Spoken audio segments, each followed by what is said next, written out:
परिचय।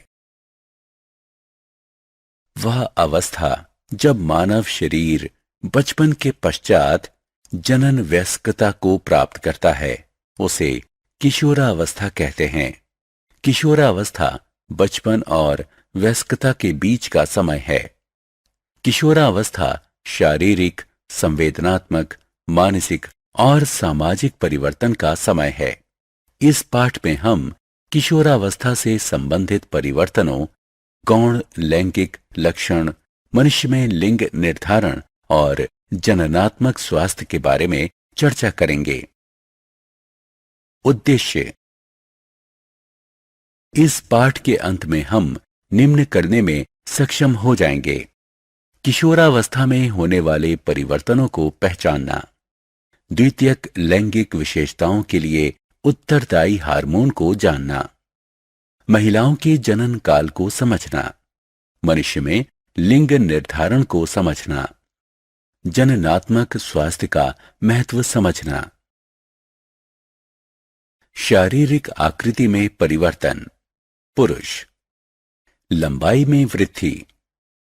लड़कों की किशोरावस्था वृद्धि करीब 10 वर्ष में शुरू होती है और अधिकतम 18 वर्ष चलती है।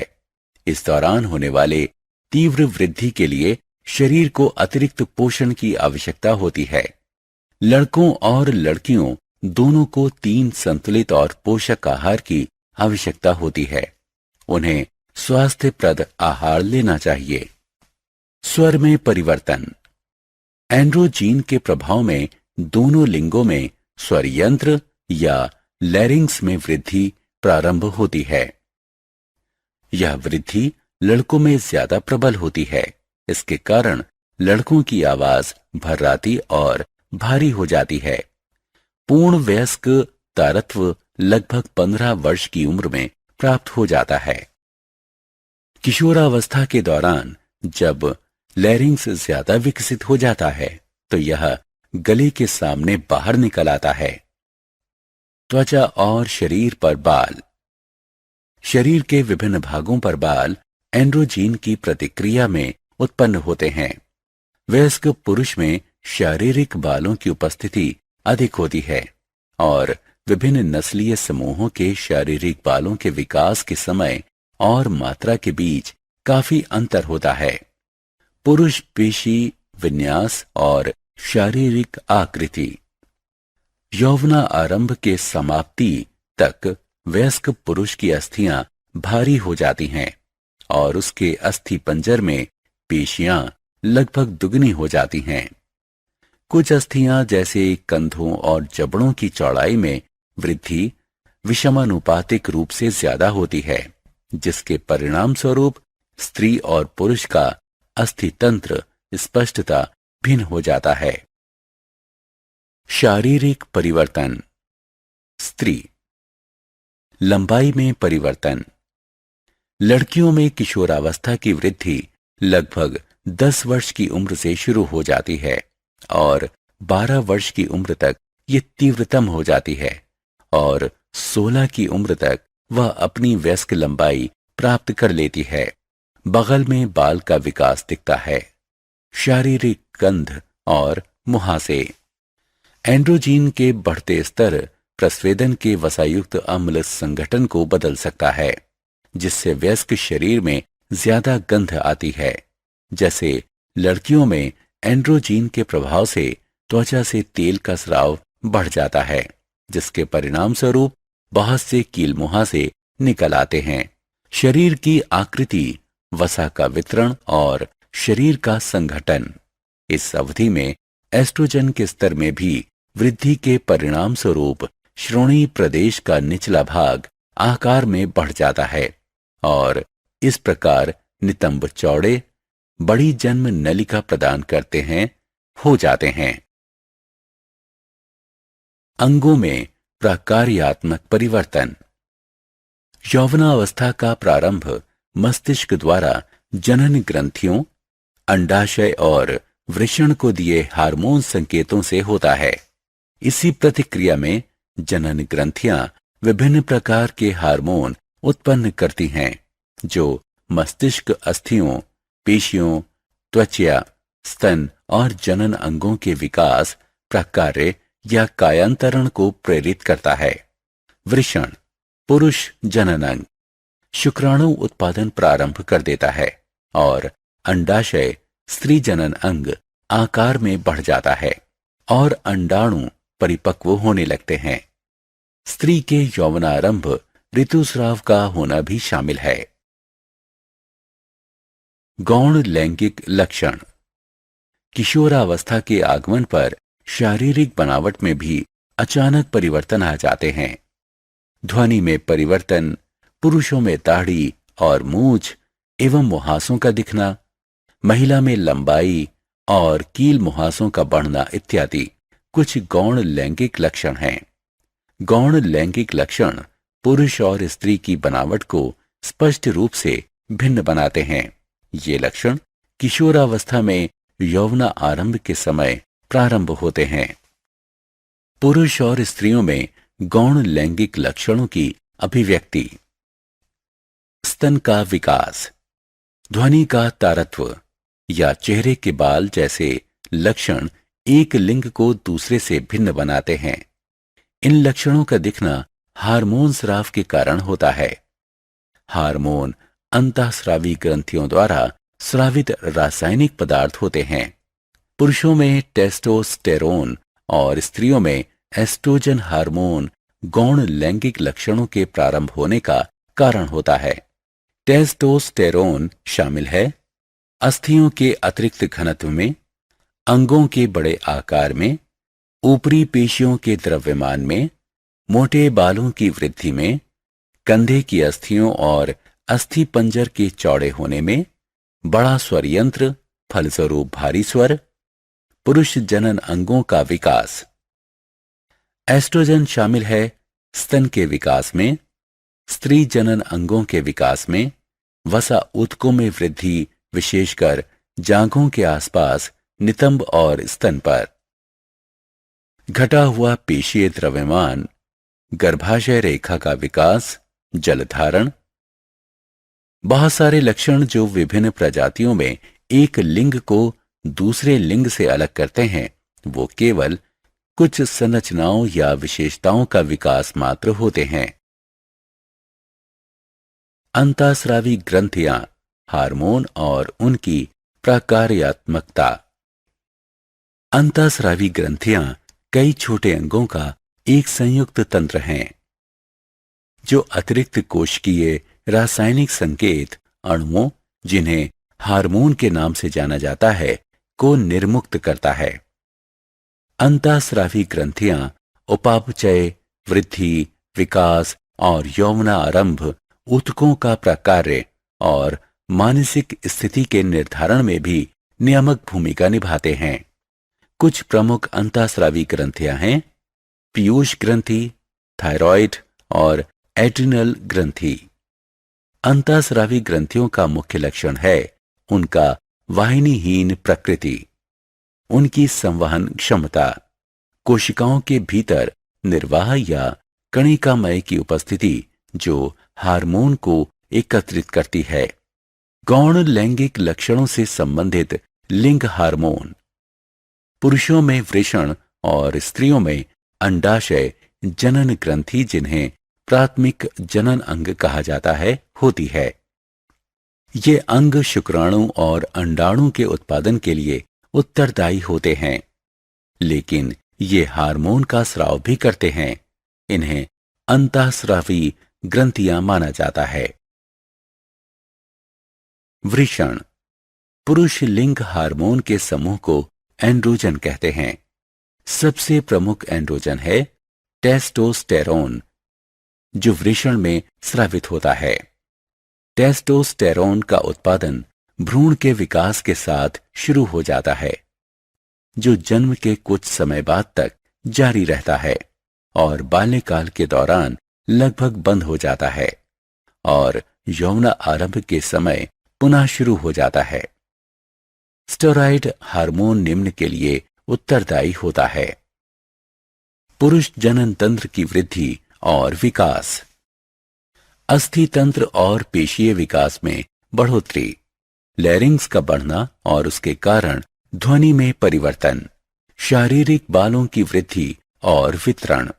अंडाशय, स्त्रीलिंग हार्मोन के दो समूह एस्ट्रोजन और प्रोजेस्टेरोन अंडाशय में उत्पन्न होते हैं।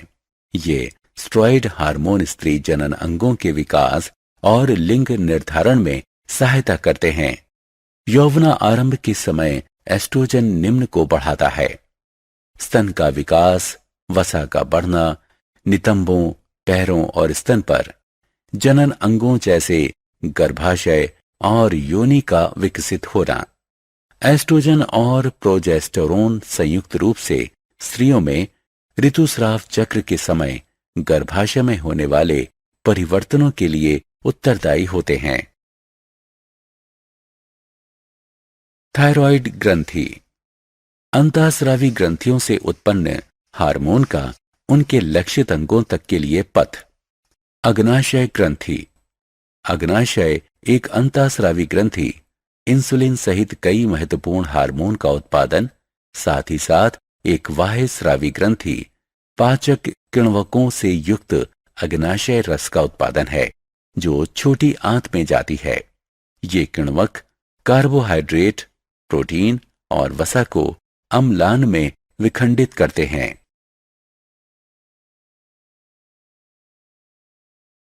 एड्रिनल ग्रंथि, एड्रिनल ग्रंथि जिसे सुप्रारेनल ग्रंथि भी कहते हैं, त्रिभुजाकार अंतःस्रावी ग्रंथियां होती हैं जो वृक्क के ऊपर स्थित होती हैं। ये एड्रीनैलिन के माध्यम से तनाव के संयोजन के लिए उत्तरदायी होती हैं।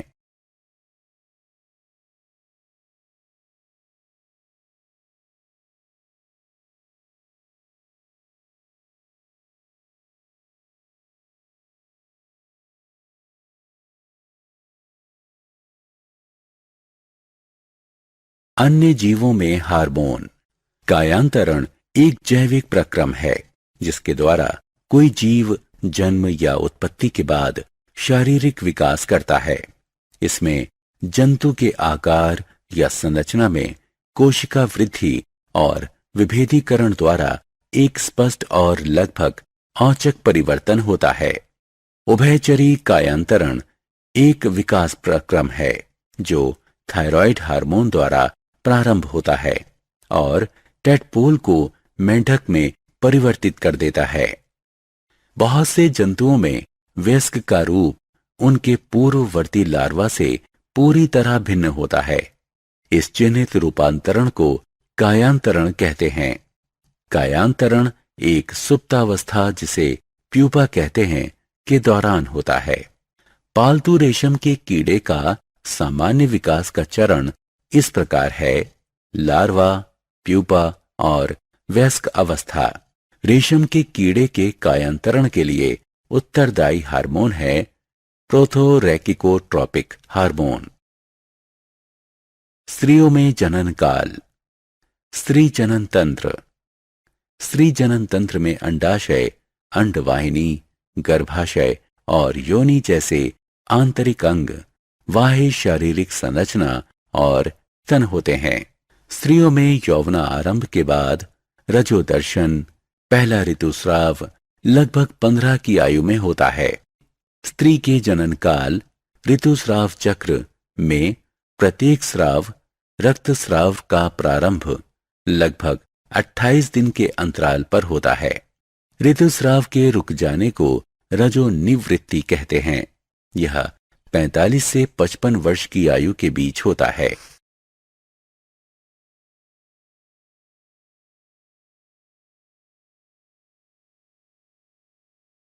मनुष्य में लिंग निर्धारण। किसी व्यक्ति के लिंग का निर्धारण गुणसूत्रों के माध्यम से किया जाता है। एक सामान्य मनुष्य में गुणसूत्रों के 23 जोड़े होते हैं।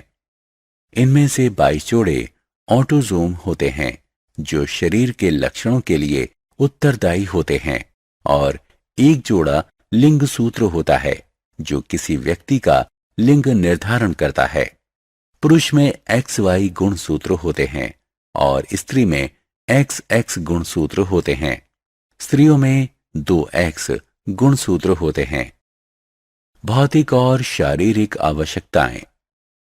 एक संतुलित आहार में कार्बोहाइड्रेट, प्रोटीन, वसा, विटामिन, खनिज लवण और रेशे अवश्य होने चाहिए। इसमें ये सभी चीजें सही अनुपात में होनी चाहिए।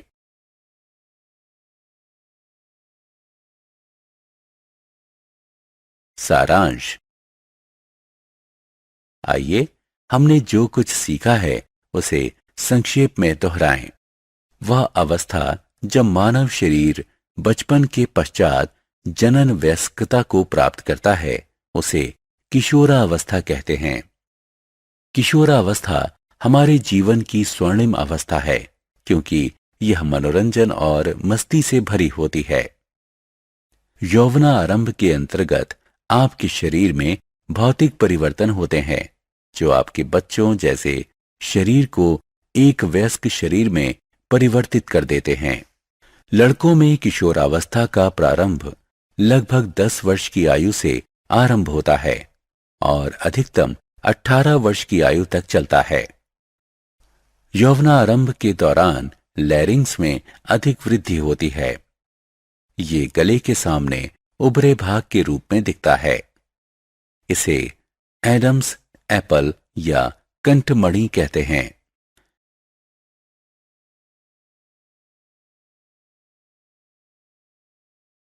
लड़कियों में किशोरावस्था का प्रारंभ लगभग 10 वर्ष की आयु में हो जाता है। 12 वर्ष की आयु में यह तीव्रतम होता है और 16 वर्ष की आयु तक वे अपनी पूर्ण लंबाई प्राप्त कर लेती हैं।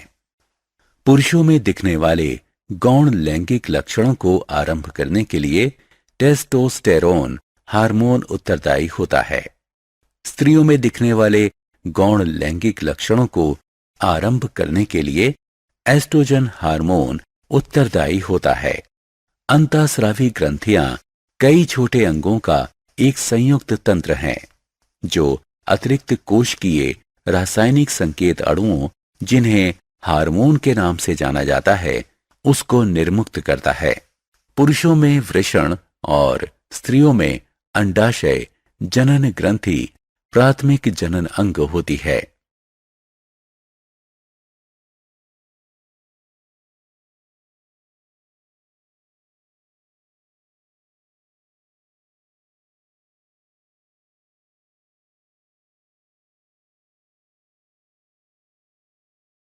पौरुष लैंगिक हार्मोन के समूह को एंड्रोजन कहते हैं।